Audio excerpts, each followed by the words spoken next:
So yan today guys, ipapakita ko sa inyo kung ano ba yung aking ginagamit na card sa pagpapautang. So nandito yung copy ng cards ko. Pwede ninyong gayahin at pwede ninyong i-copy paste kung gugustuhin ninyo magpagawa kayo ng sarili ninyong cards. Palitan nyo lang po yung pangalan na nakalagay. So ngayon, ang nakalagay dito sa kasunduan, nag-ano siya kasunduan sa pagpapautang o paghiram ng pera. So, nandito yung amount niya, yung loan amount niya na sinasabi. Maaari nyo ilagay dito para madali nyo lang siyang ma-recognize kung ilan ba yung nautang niya at kung saan ba yung cards niya. At may nakalagay dito na signature over printed name. Ayan. May address din siya at contact number kung sakaling kailangan ninyo siyang kontakin kapag siya ay na late magbayad. Kasi common na yan sa mga nangungutang, yung late talaga silang magbayad. Ayun. So dito guys, ipapakita ko sa inyo yung laman ng aking card. Ito yung nasa loob ng aking card. Kasunduan sa pagpapautang o paghiram ng pera. So, nakalagay dito yung or kalakip nito ay name, age, address, work, company name, contact number. In case of emergency, pwede niyo ilagay yung kanyang anak, magulang, asawa, o kahit sino man na pwede niyang kontakin. So, yan. So, tulad nga ng sinabi ko sa inyo, hindi tayo pwede magpautang guys kapag yung tao ay walang trabaho, walang negosyo, walang pinagkukunan ng pera buwan-buwan. So, yan. Tapos, ang nakalagay dito guys, so nakasulat dito, ako ay may sapat na edad at nakiusap na maghiram ng pera kay yan ang pangalan ng nagpapautang. So, sa halaga na, let's say sabihin natin 20,000 pesos na may interest na 15%. It's your choice kung ilan yung percent na pwede ninyong ilagay. Sample lang po ito. So, kada buwan ngayong halimbawa kung kailan niya ba ito inutang, 2024, 2023. Kung sakali ako ay hindi makapatupad sa patong sa pangakong petsa at palugit na 3 araw sa pagbabayad ay may karapatan siyang magdemanda sa akin o magpatong ng araw-araw na interest na 5% sa halaga ng ihuhulog ko. So, yan. Ako ay nangangako na magsisimula ng magbayad ng interes ng yan, kung kailan buwan ba siya na i-start ng pagbayad ng interes. So, nandyan din yan. At buwan-buwan ko itong gagawin, magbayad hanggat hindi ko pa na ibabalik ang kabuuan ng aking inutang na halagang lagi nyo i-recognize kung magkano ba talaga yung kanyang inutang. Kasi dito, marami siyang pipirmahan para sigurado na talagang siya talaga ang nakatanggap. Sa katunayan nito, ako ay maglalagda sa ibabaw ng aking pangalan, kalakip ng aking kakilanlan at selfie kasama ng aking valid ID o ng pinirmahang kasunduan at bago ko ito pipirmahan, akin munang itong sinuri at binasa ng maigi upang maintindihan bago ko pirmahan ng walang pag-aalinlangan. So, yan. Guys, dito, talagang na-recognize ko na hindi niya basahin muna ito lahat bago niya ito permahan.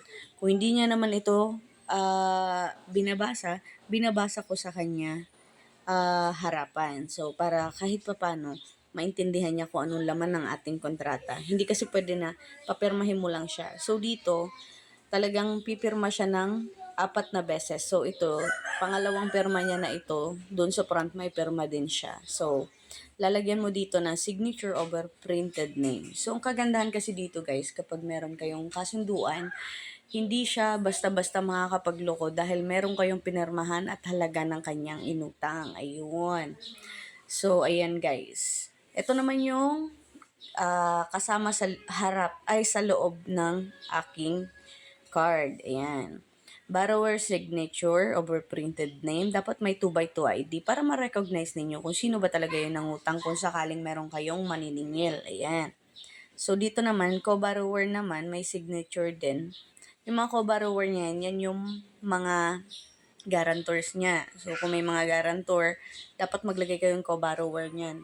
Para kahit papano, kung hindi mabayaran ng tao na nangutang yung utang niya sa'yo, maaari mong singilin itong taong co-borrower niya at siguraduhin ninyo yung co-borrower niya conscious siya sa pinipirmahan niya na kung sakaling hindi makapagbayad ng kaibigan niya ay siya ang pwedeng singilin. So, ayan.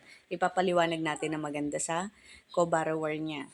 So, bago tayo magpautang, siguraduhin natin na talagang safe ang ating pera. So, ayan. Ito yung sa akin. Ito naman yung sa likod ng aking card. So, nandyan lahat. Kasama yung asawa, name, address, contact number. So, dapat ilalagay ninyo yung contact number ng asawa niya. Kasi, para kung sakaling hindi naman makapagbayad, maaari natin kontakin ang asawa niya bago yung co-borrowers niya. Kasi malay niya, nagkasakit lang naman or nagkaroon ng problema. So, ang akin naman, nilalagay ko pati yung mga, yung mga anak niya. Ipapalagay ko yung name ng mga anak niya. Kung sakaling hanapin ko sa bahay nila, madali ko lang hanapin dahil kilala ko kung sino yung mga anak niya at nare-recognize din ng mga kapitbahay niya. So, dito naman, collateral kapag hindi na nagbayad ng 45 days sa utang na pwedeng hugutin or kunin. So, sa 45 days na kapag hindi naman nakabayad ang nangutang, maaari kong hugutin yung collateral na ibinigay nila sa akin. So, ayan. Hindi na nila syempre, pwede kong ibenta sa halaga kung magkano ang inutang nila sa akin. Ayan. Syempre, wag naman tayong kukuha ng gamit na hindi sapat doon sa inutang nila. So, kung malaki ang inutang nila, maaari kang kumuha ng titulo ng kanilang bahay. Maaari kang kumuha ng kung halagang 10,000 motor.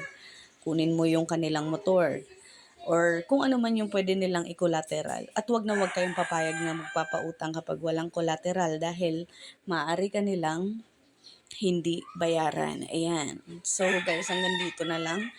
Kapag ng problema kayo sa mga sinisingil ninyo, maaari ninyo kung i-message sa ibaba para maipaliwanag ko sa inyo kung ano ba yung way at kung paano ang tamang paniningil. Ayan. Marami na rin po ako nakaaway, pero hindi ako yun ng away. Sila yun ng away sa akin sa pagpapautang. So, kung sakaling mamroblema kayo, pwede kayong magsumbong dito. Dito lang po sa comment section ko. At huwag kalimutang mag-subscribe dahil marami pa po akong cards na ginawa para sa aking 5-6 or yung aking lending. At meron din po ako yung quincenas na kasama na po ang principal. Ayan, yun ang pinaka-the best at pinaka-magandang pagpapautang kung marunong kang humawak ng pera at hindi mo magagastos ang principal. So, stay tuned guys. Marami pa po akong i-share sa inyo. This is DJ Ann at lagi po akong mag-share ng mga all about sa pagpapautang. So, yan. Thank you.